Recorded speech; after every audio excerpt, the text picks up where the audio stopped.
నమస్తే పీపుల్. నాకు తెలుసండి మీకు ఆకలేస్తుందని. ఇంకా లేట్ ఎందుకు?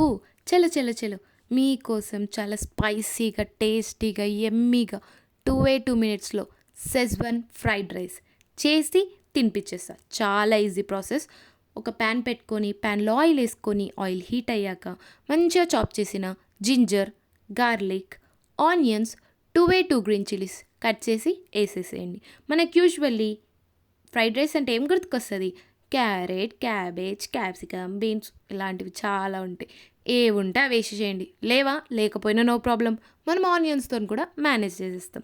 ఇంకా మనకు టేస్ట్కి తగ్గట్టు సాల్ట్ వేసుకొని ఆ సాల్ట్ మన వెజ్జీస్కి మంచిగా కుక్ అయ్యేటట్టు సాటేజ్ చేసుకోండి. ఇంకా మన మెయిన్ ఇంగ్రీడియంట్ సెజ్వాన్ చట్నీయా? అది ఎక్కడ దొరుకుతుందండి? మనకు బయట కూడా దొరుకుతుంది.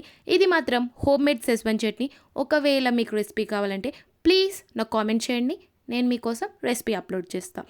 ఇంకా మన టమాటో కెచప్, సోయా సాస్ వేసుకొని మన దగ్గర మిగిలిపోయిన అన్నమైనా లేదంటే మనం ఫ్రెష్గా కుక్ చేసిన అన్నమైనా వేసుకొని మిక్స్ చేసుకోండి.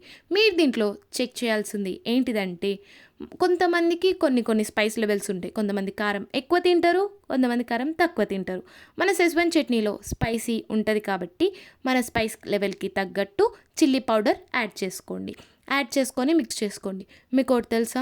ఈ రైస్ మీరు మార్నింగ్కి బ్రేక్ఫాస్ట్కైనా, లంచ్ బాక్స్కైనా, ఈవినింగ్ పిల్లలు వచ్చే లోపల మీరు మమ్మీస్ ఏం చేస్తారు? స్నాక్స్ ఏమైనా చేసి పెడతారు కదా, అట్లా వాళ్ళకి ఆకలి అవుతుంది అన్నప్పుడు క్విక్గా, ఈజీగా, స్పైసీగా తినాలనుకున్నప్పుడు మంచిగా ఇది చేసి పెట్టేయండి. ఇంకా పైన కొరియాండర్, స్ప్రింగ్ ఆనియన్స్ వేసుకొని తింటే మస్తు ఉంటుంది అనమాట. మీకు ఇలానే రెసిపీస్ కావాలి అంటే ప్లీజ్ కామెంట్ చేయండి, లైక్ చేయండి, షేర్ చేయండి, సబ్స్క్రైబ్ చేయండి. Love you. Thank you for watching.